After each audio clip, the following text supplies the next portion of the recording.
आज हम देखने वाले हैं विद्युत क्षेत्र या इलेक्ट्रिक फील्ड। तो सबसे पहले हम इसकी अवधारणा या कॉन्सेप्ट को जान लेते हैं कि विद्युत क्षेत्र होता क्या है। तो जब किसी विद्युत आवेश को हम मुक्त आकाश में रख देते हैं तो वह चारों ओर अपना एक क्षेत्र उत्पन्न कर लेता है या एक पर्यावरण बना लेते हैं, उत्पन्न कर लेते हैं, जहाँ तक वो किसी अन्य आवेश को आकर्षित कर सके या अपना प्रभाव दिखा सके। तो उन चारों ओर के उस क्षेत्र को ही हम विद्युत क्षेत्र कहते हैं। या और हम ये भी कह सकते हैं कि किसी विद्युत आवेश के चारों ओर का वह क्षेत्र जहाँ तक वह अन्य आवेश या आवेश पर स्थिर विद्युत बल लगा सकता है, उस आवेश का विद्युत क्षेत्र कहलाता है। फॉर एग्जाम्पल, हम एक चुंबक लेते हैं A तथा एक अन्य चुंबक लेते हैं चुंबक B। जैसे ही हम चुंबक B को चुंबक A के समीप लेके आते तो चुंबक A जो है उसको आकर्षित कर लेता है। अब इसको हम थोड़ी दूर और खिसका के लेके जाते हैं चुंबक B को, तो इसका जो आकर्षण करने का जो क्षमता है वो थोड़ा कम हो जाता है। और एक ऐसा क्षण भी आता है कि वो चुंबक जो है अपनी ओर आकर्षित करना बंद कर देता है।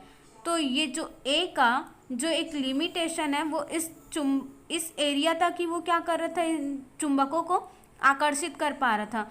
तो हम चुंबक A का जो क्षेत्र है हम ये कह सकते हैं कि जहाँ तक वो अपना प्रभाव दिखाता है या अपना प्रभाव जो प्रदर्शित करता है, उस एरिया को ही हम उसका चुंबकीय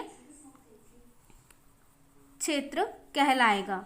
तो इसी प्रकार हम एक प्लस क्यू आवेश लेते हैं। तो ये जो प्लस क्यू आवेश है वो एक निश्चित एरिया तक ही क्या करता है, अपना प्रभाव दिखाता है। तो ये जो निश्चित एरिया है वही अब क्या कहलाएगा, इस प्लस क्यू आवेश का विद्युत क्षेत्र कहलाएगा।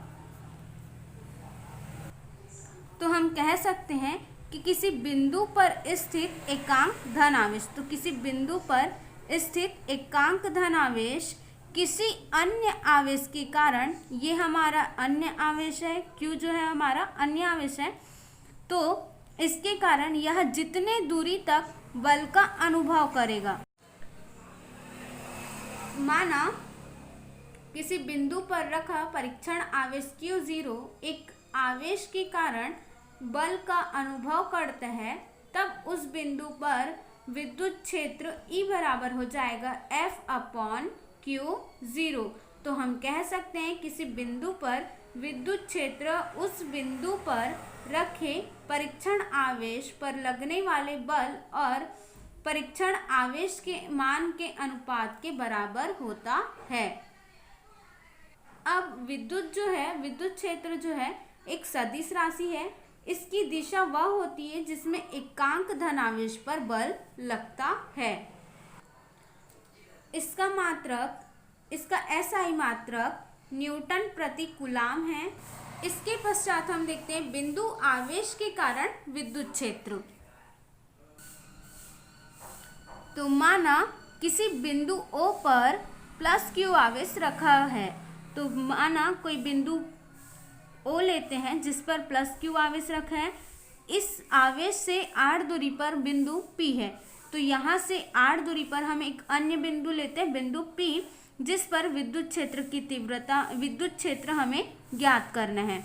तो माना बिंदु P पर परीक्षण आवेश Q0 रखा है, तब कूलाम के नियम से Q0 आवेश पर परीक्षण आवेश पर लगने वाला बल का परिणाम। तो अपन कूलाम के नियम से जानते हैं F बराबर होता है 1/4πε0 इंटू Q0/r का स्क्वायर। क्योंकि हमारा पहला Q है प्लस Q तथा दूसरा आवेश हो जाएगा परीक्षण आवेश Q0। अब यहाँ से r दूरी पर बिंदु P था हमारा, तो यहाँ की दूरी कितनी हो जाएगी, r। तो इसी प्रकार हम E बराबर जानते हैं क्या होता है, विद्युत क्षेत्र बराबर होता है F/Q0। तो एफ का मान यहाँ पे रख देते हैं, तो 1/4πε0 या epsilon not into Q upon R का स्क्वायर होल अपॉन में आ जाएगा Q0। अब हम इसे ऊपर लेके जाते हैं तो ये पलट जाएगा और क्या हो जाएगा 1/Q0।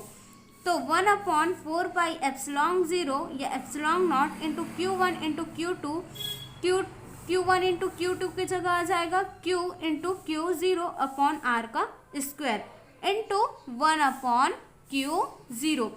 अब ये Q0 और ये Q0 क्या हो जाएगा, कैंसल आउट हो जाएगा।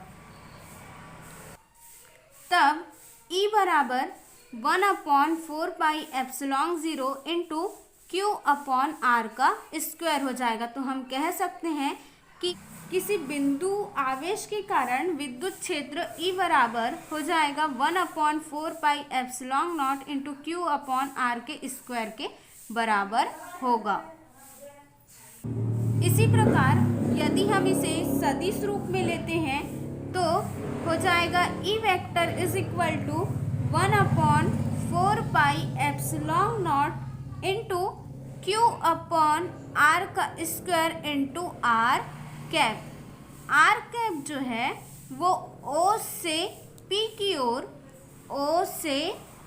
की ओर एकांक सदिश को प्रदर्शित करता है।